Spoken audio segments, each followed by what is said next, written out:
जय गुरु जी, शुक्राना गुरु जी, अनंतम शुक्राना गुरु जी। संगत जी, आज हमें एक आंटी का सत्संग मिला है और उन्होंने हमें व्हाट्सएप पे रिकॉर्ड कर भेजा है, तो आइए सत्संग स्टार्ट करते हैं। जय गुरु जी। ओम नमः शिवाय। शिव जी समाचार। ओम नमः शिवाय। गुरु जी समाचार। जय गुरु जी। संगत जी, मैं गुरु जी की बेटी अपने गुरु जी के आशीर्वाद से शुक्राना सत्संग शेयर कर रही हूँ। सत्संग शेयर करने में मुझसे कोई गलती भूल हो जाए तो मुझे क्षमा कीजिएगा, और जो गुरु जी की इच्छा होगी मैं वही सत्संग बोलूंगी। संगत जी, गुरु जी के सत्संग इतने हैं कि हम बयान नहीं कर सकते, लेकिन फिर भी उनमें से कुछ सत्संग जो मुझे याद है मैं उन्हें शेयर करना चाहती हूँ। मैंने गुरु जी से बोला, गुरु जी मेरे साथ इस अब तक कोई भी होली इतनी खास नहीं मनी है, आपसे रिक्वेस्ट है कि इस बार होली पे कुछ भी गड़बड़ ना हो, कुछ भी गलत ना हो, और ये होली अच्छे से हम सेलिब्रेट करें। तो जिस दिन होलिका दहन होता है उसी दिन हम होली के तैयारी कर रहे थे, खाना वाना बना रहे थे, तो तभी हमें पता लगा कि हमारे मतलब दूर के कुनवे में से कोई बुजुर्ग जो है एक्सपायर हो गया है। तो मैंने कहा ये तो बड़ा बुरा हुआ, मतलब वो बहुत ज्यादा एज थे, बुजुर्ग थे।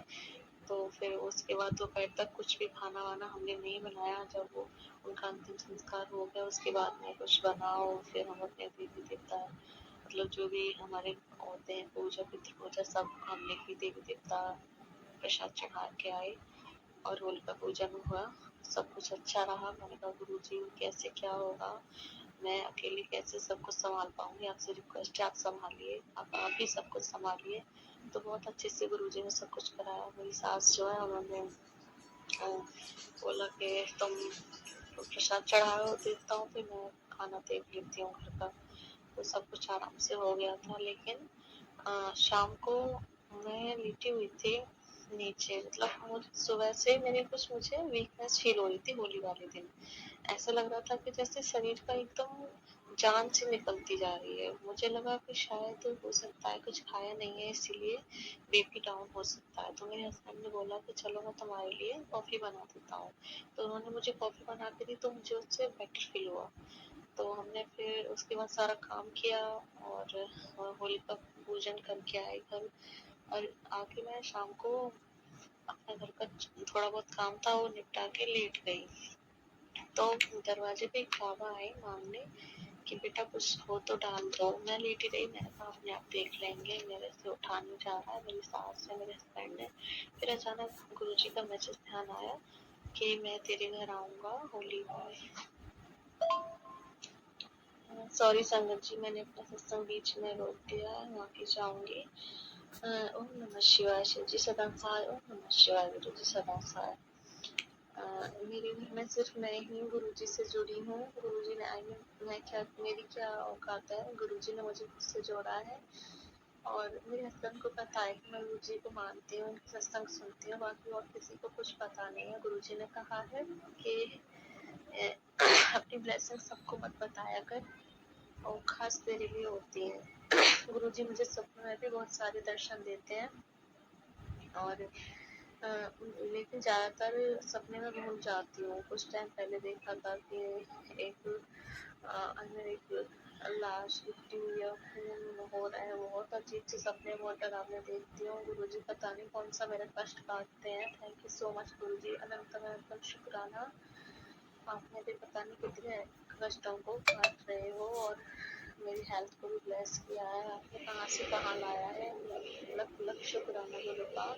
आपसे एक ही रिक्वेस्ट है गुरुपा, मुझे गुस्सा ना आया करे।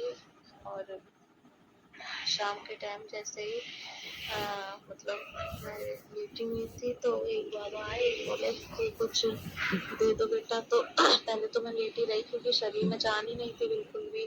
तो मैंने कहा चल मैं चली जाती हूँ, तो मैंने उनको दे दिया आटा वाटा। तो उसके बाद में मैं आके लेट गई। लेकिन ऐसा हुआ कि पता नहीं क्या ही हुआ, मुझे ना तो मुझसे उठा जा रहा था, ना मुझसे बोला जा रहा था, मेरा गला सूख रहा था। और अब मतलब एकदम ऐसा लगा कि शरीर की सारी जान निकल गई, वो बैठा भी नहीं जा रहा था। मैंने अपने हस्बैंड को कॉल की, वो बाहर थे अपने दोस्तों के साथ। मैंने कहा मेरी तबीयत बहुत खराब लग रही है, मुझे आप आ जाओ। तो वो बोलते हैं मैं आ रहा हूँ 15 मिनट में, रुको। तो वो आए तो हमने देखा बुखार तो तुम्हें है नहीं, कि पता नहीं, बोले शायद हो सकता है बीपी तुम्हारा डाउन हो, तो मैं एक काम करता हूँ, डॉक्टर को बुलाता हूँ। इधर मेरी सास भी एक टाइम संगत जी, दोनों के दोनों हम बीमार, सेम कंडीशन हो रही है। सेम उनका उनका समझ में आता है कि उन्होंने भगवान को भी भगवान बनाए थे, एज भी काफी है, और फिर जब से शादी हुई है ऐसा कुछ काम वो करती नहीं है, मैं ही संभालती हूँ।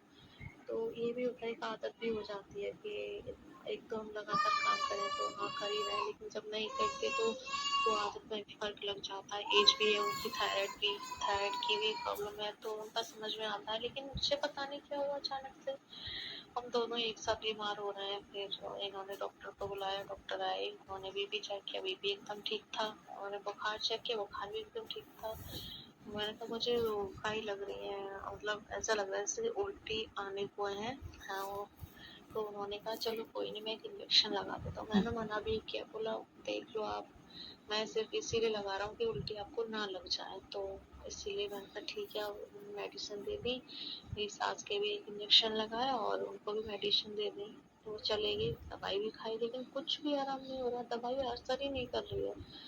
और पता नहीं क्या हुआ, मैं गुरुजी का मंत्र जाप करने लगी, बस गुरुजी जय गुरुजी जय गुरुजी। मैंने फिर अपना फोन में मंत्र जाप चलाया, उसके बाद शुक्राना के गीत चलाए, भजन चलाए गुरुजी के।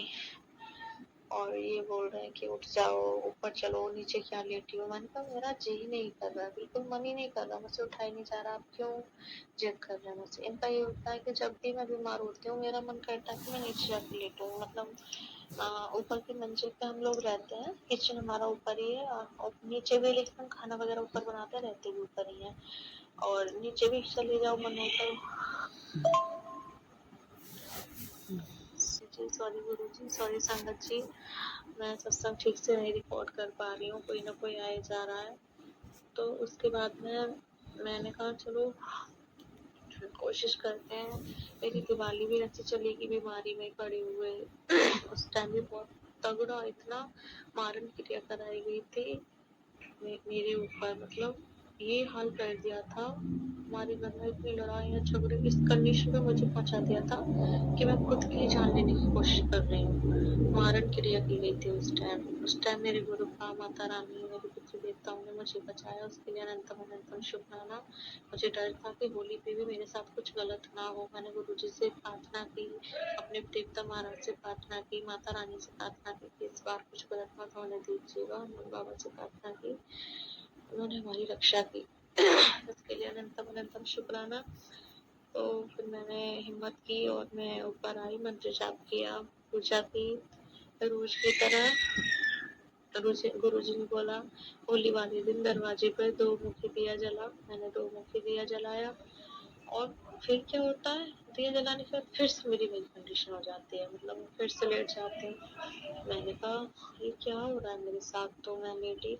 उससे पहले मुझे ध्यान आया कि गुरुजी ने मुझे 1-2 दिन पहले एक सत्संग सुनवाया, उसमें आंटी जी बता रही थी कि उनको इतनी बुरी नजर लगी हुई थी, मतलब उनसे मुझे सत्संग सुनवाया, मेरी ही कंडीशन से एकदम रिलेट करते हुए सुनवाया गुरुजी ने 2 कंडीशन।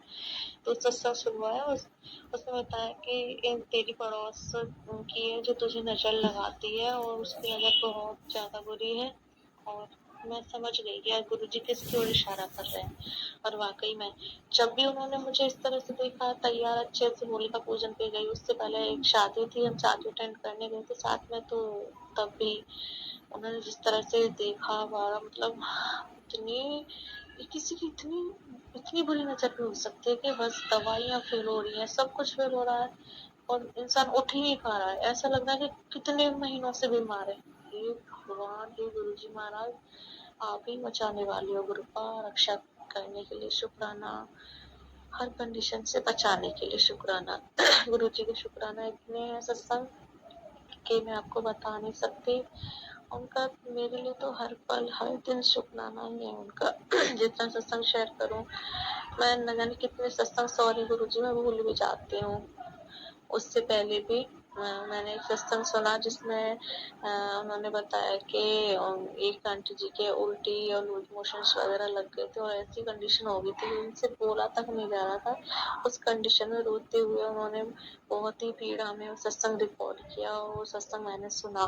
मेरा क्या होता है, मेरे साथ भी होने लगता है। मैं कभी कभी सोचती हूँ कहीं ऐसा तो नहीं कि सत्संग सुनने से नेगेटिविटी आती है। तो उसमें गुरुजी ने जवाब दिया एक सत्संग में कि सत्संग सुनने से नेगेटिविटी नहीं आती बेटा, जो सत्संग आप सुनते हो उसमें वो नेगेटिविटी का 90% भाग जो है नष्ट हो जाता है, क्योंकि सारे सत्संग गुरुजी के आशीर्वाद से रिकॉर्ड होते हैं और जो सत्संग अब तक आते हैं वो भी गुरुजी की कृपा से ही आते हैं। तो गुरुजी को तो पता रहता है कि हमारे साथ क्या होने वाला क्या नहीं।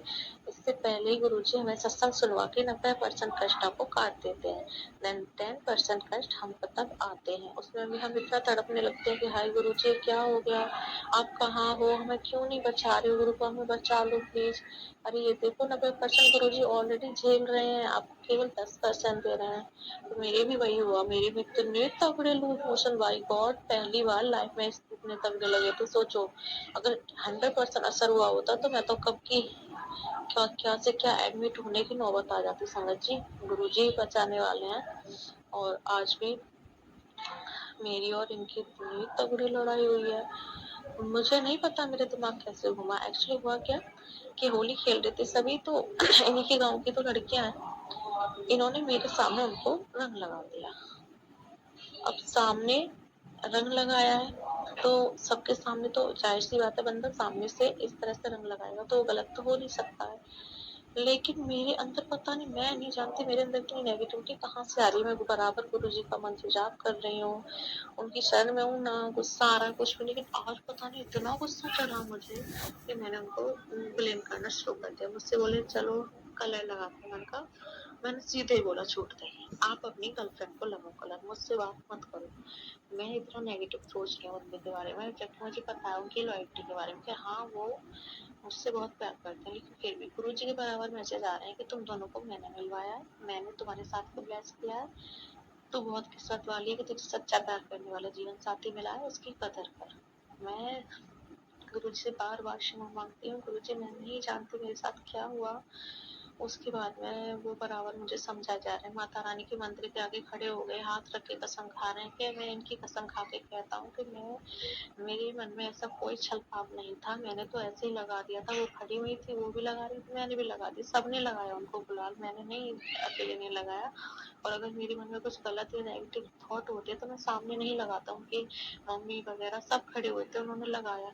और उनको मैं ऊपर से देख रही थी, बस उन्होंने मुझे नहीं देखा, तो मुझे लगा कि मुझे कुछ नहीं पता कि मेरे साथ क्या हो रहा है। मैं बराबर उन पे शक की जा रही हूँ, वो मेरी कसम खा रहे हैं, मेरी बच्चियों की कसम खा रहे हैं। पता नहीं क्या ही हुआ गुरुजी, अब आप ही संभालने वाले हो। इतनी गंदी फाइट हुई, बहुत बुरी फाइट हुई, बहुत मतलब वो जब भी गुस्सा होते हैं वो मुझसे तो कुछ नहीं बोलते, लेकिन अपने आप को बहुत नुकसान पहुंचाते हैं गुस्से में।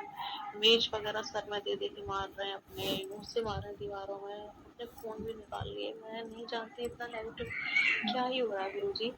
देन उसके बाद में वो मुझसे चले जाते हैं, मैं भी नॉर्मल हो जाती हूँ, वो भी चले जाते हैं। और फिर उसके बाद में वही लड़कियां फिर से बहुत सारी 8-10 लेडीज और लड़कियों को लेके आती, मेरे साथ होली खेल के जाती हैं। जरा सोचिए अगर वो गलत होती तो पहली बात मुझसे निगाह ही नहीं मिला पाती कि हाँ भाई कुछ कलेश हुआ है। लोग अगर वो गलत होते तो उनको बताते कि वहाँ मत जाइए, वो मुझसे फिर होली खेलने आते हैं। तो आई एम सॉरी गुरुजी, मैंने उनके साथ लड़ाई की, आप प्लीज संभाल लो। और उसके बाद अब गुरुजी का मैसेज आया कि तेरे शत्रु जो है वो बाज नहीं आ रहे हैं, ब्लैक मैजिक पे ब्लैक मैजिक किए जा रहे हैं। मैं समझ गई कि गुरुजी क्या बोलना चाह रहे हैं, जो भी हो रहा है ब्लैक मैजिक की वजह से। होली भी है, गुरुजी ने बहुत सारे कष्टों से बचाई, ये होली अच्छे से मनवाई है। थैंक यू सो मच गुरुपा, इतने एविल्स एनर्जीज को क्रॉस करके गुरुजी ने हमारी रक्षा की है, सारी एनर्जी को, नेगेटिव एनर्जी को नष्ट किया है होलिका में। Thank you so much गुरुपा। गुरुजी ने बोला है कि ये होली पे तेरे सारे के सारे सॉरी समझ सारे के सारे दुख और कष्ट नेगेटिविटी भस्म हो जाएगी और तेरे जीवन में लाइफ में खुशियाँ आएंगी। Thank you so much गुरुपा। इसी के साथ मैं अपने अगले सत्संग की तैयारी करूंगी। जय गुरु जी। शुक्राना आंटी जी, शुक्राना गुरु महाराज जी, आपका अनंतम अनंतम शुक्राना इतना प्यारा और ब्लेस्ड सत्संग हमें सुनवाने के लिए, हमसे शेयर करवाने के लिए। संगत जी, मैं सभी आंटियों से रिक्वेस्ट करना चाहूँगी कि जिनको लगता है कि उनसे गलती हुई है और अपने हस्बैंड के साथ उन्होंने लड़के गलत किया है या किसी ब्लैक मैजिक की वजह से उनकी लाइफ पार्टनर के साथ झगड़े हो रहे हैं, तो मैं एक पर्सनल एक्सपीरियंस अपना शेयर करना चाहूँगी। संगत जी, जैसे आंटी बता रही थी अपने सत्संग में कि उनके जो फैमिली मेम्बर हैं वही उनके ऊपर ब्लैक मैजिक करते हैं, बट मेरे साथ ऐसा नहीं है, न था। जब मैं शादी होके आई थी तो मुझ पे शादी से पहले ही किसी ने कुछ किया हुआ था, वो चीज़ मुझे नहीं पता थी। बट जब शादी हुई, बहुत सारी सिचुएशन क्रिटिकल हो गई, मैं हॉस्पिटल चली गई थी और मुश्किल से बची, शादी हुई, फिर उसके बाद घर पर आई, हस्बैंड के साथ अच्छे मोमेंट रहे। बट धीरे धीरे कहते हैं ना, आप किसी पर्सन को जब जानते हो, पहचानते हो, तो धीरे धीरे आप में झगड़े स्टार्ट हो जाते हैं। तो एक टाइम पे स्टार्टिंग में झगड़े होते थे, पर धीरे धीरे एक होती है अंडरस्टैंडिंग अपनी लाइफ पार्टनर के साथ। तो जितना हो सके आप अपने लाइफ पार्टनर के साथ अपनी अंडरस्टैंडिंग को बना कर रखिए। अगर सच में आपको ऐसा लगता है कि ब्लैक मैजिक की वजह से आपके झगड़े हो रहे हैं, तो कभी कभी माफ़ी भी मांग लेनी चाहिए। माफ़ी मांगने से कोई छोटा या बड़ा नहीं होता है, इससे आपके रिश्तों में सुधार आता है। और हमारे बीच भी झगड़े होते थे, बट मैं उस चीज़ को समझ जाती थी। जब भी मुझे ऐसी प्रॉब्लम होती थी तो मुझे कहीं ना कहीं बॉडी में पेन होता था और हमारे झगड़े शुरू हो जाते थे। तो मैं समझ जाती थी कि उस चीज़ को, कि ये चीज़ ब्लैक मैजिक की वजह से हो रही है, झगड़े हो रहे हैं। तो वो मुझे जितना भी बोलते थे, मैं उनको कभी पलट कर जवाब नहीं देती थी, मैं सीधा शांत रहती थी। और जब वो चुप हो जाते थे, बोल बाल के अपनी सारी भड़ास निकाल लिया करते थे, तब मैं उनको कहती थी, ऐसा क्या हुआ जो तुम मुझे इतना बोल रहे हो? तो फिर वो सॉरी बोलते थे सामने से। तो संगत जी, ये मेरा पर्सनल एक्सपीरियंस है। अगर सच में ब्लैक मैजिक की वजह से आपके बीच में झगड़े हो रहे हैं पार्टनर में, आप दोनों में, तो मैं सभी संगत से रिक्वेस्ट करना चाहूँगी कि अगर एक जना बोल रहा है ना, तो प्लीज़ आप शांत रहिए। जब वो शांत हो जाए तो शांत वातावरण में आप उनसे बात करिए और ब्लेम मत करिए कि जिस तरह से आंटी ब्लेम कर रही थी, फिर बाद में उन्हें रियलाइज़ हुआ। तो अपने रिलेशन पर विश्वास रखिए। कोई झूठी कसम नहीं खाता, बच्चों की झूठी कसम नहीं खाता। अगर सच में वो आपके हैं, गुरु महाराज जी ने आपको दिए हैं और मैसेज भी आपको दे रहे हैं, तो प्लीज़ संगत जी, आप अपने पार्टनर पर विश्वास रखिए, गुरु महाराज जी पर भरोसा रखिए। आपको गुरु महाराज जी कभी गलत नहीं बोलेंगे, हमेशा सही बोलेंगे। तो संगत जी, इसी बात पे हम उम्मीद करेंगे कि गुरु माता आंटी ज़रूर अपने हस्बैंड को सॉरी बोलेंगी, अपनी गलती के लिए माफ़ी भी मांगेंगी। क्यों? क्योंकि जब हम लड़ते हैं ना, सामने वाला, एक एक्सपीरियंस और है कि जब हम अपने हस्बैंड से लड़ते हैं, झगड़ते हैं, हमारे हस्बैंड बाहर जाकर काम करते हैं, वो बाहर जाते हैं, काम करते हैं, अपनी फैमिली मेम्बर के लिए कमा कर लाते हैं। बाहर उनकी लाइफ में क्या चल रहा है, क्या नहीं चल रहा, हम इस चीज़ को, इस सिचुएशन को हम जान भी नहीं सकते, नहीं पहचान सकते कि वो किस तरह से बार्गिंग करते हैं, किस तरह से अपने काम को करते हैं और किस तरह के पर्सन उन्हें बाहर जाकर मिलते हैं। क्योंकि बाहर जाकर हमें कितने लोगों को फेस करना पड़ता है, अच्छे लोग भी होते हैं, बुरे लोग भी होते हैं। तो जितना हो सके आप अपने पार्टनर का साथ दीजिए। तो जय गुरु जी, शुक्राना गुरु जी, अनंतम अनंतम शुक्राना गुरु जी। संगत जी, यदि आपको सत्संग अच्छा लगा तो प्लीज़ हमारे चैनल को लाइक कीजिए, सब्सक्राइब कीजिए, बेल आइकन को प्रेस कर दीजिए ताकि नए सत्संग की जानकारी आपको जल्द से जल्द मिल सके। संगत जी, यदि आप भी अपना सत्संग शेयर करना चाहते हैं तो आप हमें हमारे व्हाट्सएप नंबर पर लिख कर भेज सकते हैं, रिकॉर्ड कर भेज सकते हैं। आपके सत्संग भी और संगत शेयर किए जाएंगे। जय गुरु जी, शुक्राना गुरु।